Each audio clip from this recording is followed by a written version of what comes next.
sao ta cute nè Hazel cute Hazel sao ta cute đồ mà xem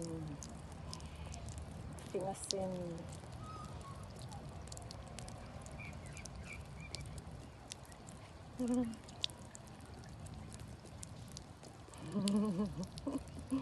cái hal lẽ mày